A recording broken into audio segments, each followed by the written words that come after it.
Nahuli kamang pang-hold up sa isang tricycle sa Tondo, Maynila.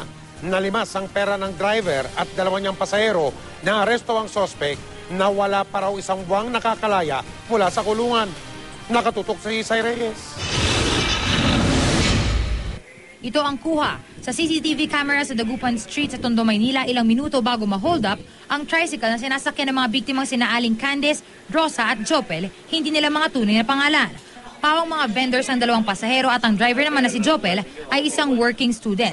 Ang lalaking tila nagmamanman sa video na ito ang suspect sa pang-hold up na nakilalang si Anthony Velez. At ang lalaking ito na lumapit kay Velez ang isa pang suspect. Totoy Clown ang bansag sa kanya ng mga pulis na isa raw notorious na hold-upper sa Tondo.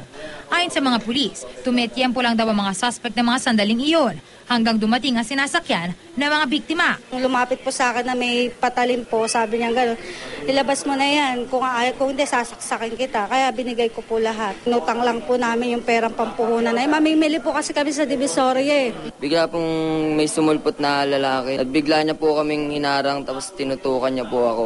Tapos sabay may lumapit po na dalawang lalaki sa magkabila ang gilid.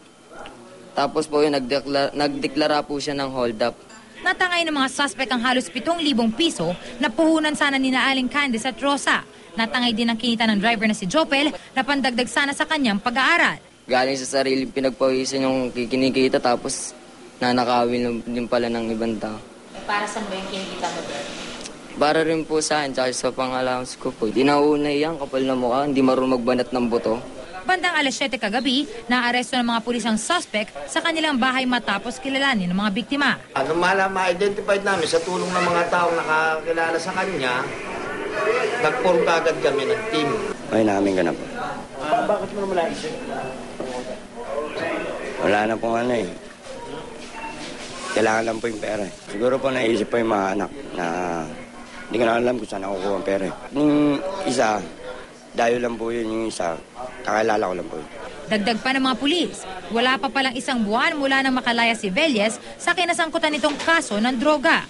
Ngayon, sa kulungan muli ang bagsak ni Velez. Patuloy naman ang paghahanap ng mga pulis sa kasama nitong si alias Totoy Clown. Isay Reyes, Nakatutok, 24 Oras.